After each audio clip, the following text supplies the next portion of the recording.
my encounter with fake pastor in Nigeria. I still dey talk am, be very careful of fake pastor. You see say sometimes something wey no dey will begin dey find am. And I realized one thing, if we no find all these pastors go, they no go see us prophesy that kind fake prophecy too. Na wetin dey worry a lot of us, most especially for those of us who live in abroad. E no mean say you must surely sow seed. E no mean say you must surely pay tithe. E no mean say you must surely pay offering before God go answer you. So the encounter when we encounter from fake pastor, now I wan talk here today. I believe a lot of you guys una still dey into that situation, because the reason why I dey talk am, I see young lady on social media. I don't know whether na ejiro dem dey call am. So that lady, they don brainwash her head. They say she don sell her property. She don go join one ministry like that. Say wan see Jesus Christ and all those kind of things. So years ago, that kind of thing nearly happened to us. I go say us, me and my husband.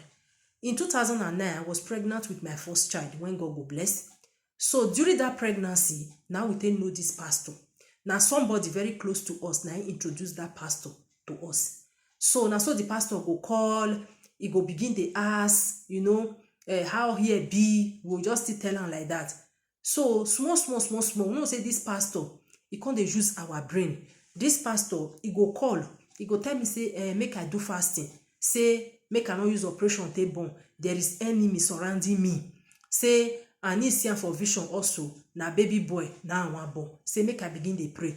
Sometimes in two times in a month, this pastor go give me fasting and prayer. Imagine pregnant woman, I go dey do fasting. Sometimes I dey do 3 days. I no go eat food for morning. So e come say make we do the fasting like 6 o'clock in the morning and 4:30. Now 4:30 we go take break the fasting. So that time my husband dey do farm work, me dey house. So na so I go stay early morning. I no go eat food until sometimes 3 o'clock. If I come see say my eye dey turn me, I no get power, I'll come enter kitchen, I'll come prepare food, I go eat. So my husband come notice am. Now my husband come tell me say, make I dey eat o. Say if you reach 1:30, if I fit do am reach 1:30, make I dey eat.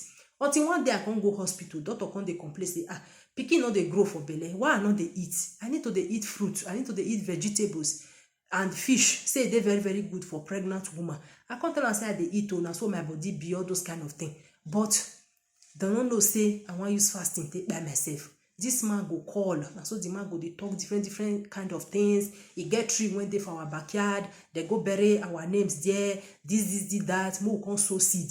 To the extent my husband come get save. My husband go write the save put tithe for Nigeria.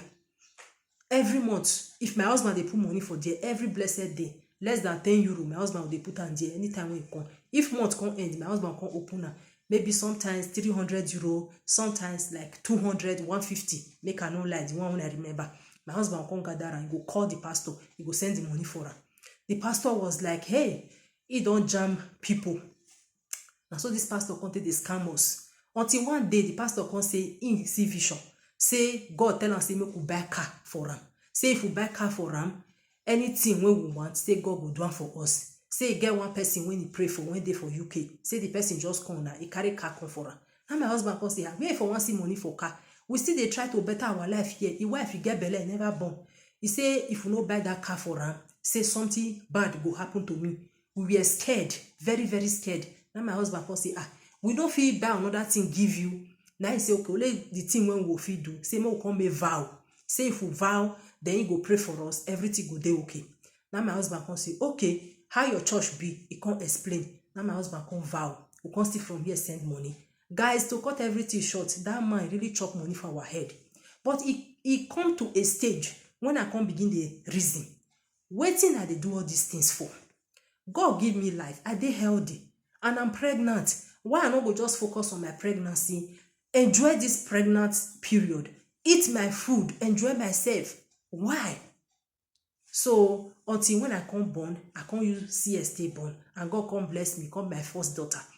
I was very, very happy. This man now who still use our phone, come call him. The man say in talk am, say they change the pikin for my belly. I supposed to give birth to a baby boy. And the operation when I take born, say na enemy. Now this time around, I come the reason now. Why he be say person use operation take born, they go say na enemy. But here in Italy, all my neighbors for here, many of them na operation dey take born. They are very very happy. Some of them sef, if time just dey reach for that 9 months, they go just prepare their bag, they go go hospital. I see a lot of them like that. Sometimes if water just burst for body, they go just go hospital. Doctor go just open their belle, carry pikin come out. Why be say na we Africa person go use operation take born? You come dey say, oh, na enemy, or pastor go tell you say, pray every spirit of operation, say you shall deliver like the Hebrew women.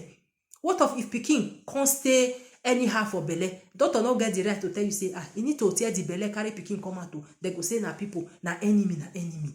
So this thing was going on in our life to the extent, anytime when I sleep, if I dream small dream like this, so I will carry phone call the pastor. The pastor will say na enemy, na enemy. So my people, to cut everything short, now later I can realize say these pastors, so many of them in Nigeria, they are scammers. They really scam us. Now my eye can't open. I think 10 years ago, now my eye can't open, say, I need to live my life here in Europe.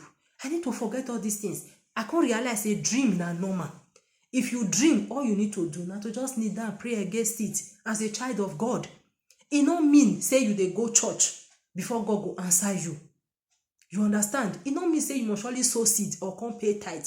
Anywhere where you dey, even if say you dey for a side hole, call upon God. As far as say your heart is dey clean, God will answer you. So now I can't they do. I no come dey call pastor. This pastor, if you come dey call us, we no come dey answer him again. Until when we come dey use WhatsApp. The pastor, he can't enter WhatsApp one day, can't see us say we dey for WhatsApp. He send message, now we block him. So since that time, my life they move seriously wherever. If I sleep, I dream, I know how to kneel down, go pray against it. My children, they always they pray for them. In they are going out, they are coming in, they are going to school anywhere. They pray for them. I never wake up one day, say my pikin know where I go hospitalize them. Only that one alone. It's a happy thing for me. Even me when I dey here, I never wake up one day, say I dey sick, I go hospitalize myself for hospital. It never happen. I never sick that kind of sickness one day. Cough and catarrh, normal. That one are normal. Maybe changing of weather, it dey do me. Say somebody come sick, they go hospitalize. I never get that one day. So my people, why they talk all these things?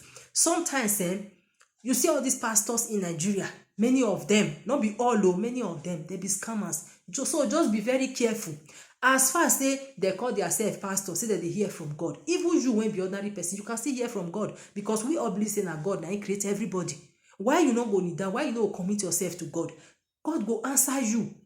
You must not use pastor to do your spiritual father. You must not use any woman to do your spiritual mother. Like some people now, they will say, this one is my prophetess. This one is my daddy in the Lord.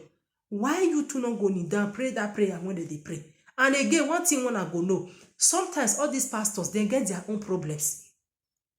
Some of them fit get problem with their wives or with their children.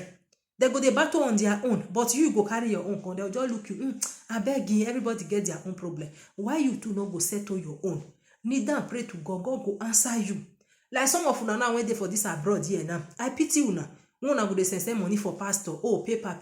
Let me tell you, when time reach, Oyibo, I don't believe say juju they catch Oyibo. Juju not they catch them. Even prayer self, when time reach, they go answer you, they go give you your paper.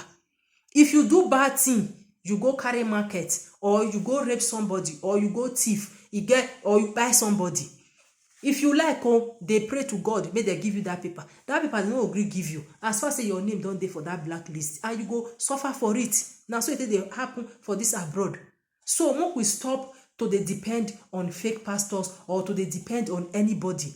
Prophetess, pastor, native doctor, gbogbo. Make we stop all those things. Make we focus on our life. If we know the rules and regulations of Oyibo, make we try to follow that rules and regulation. You go see say our life will go better for this Obodo Oyibo. So I'm gonna share this video. Thank you.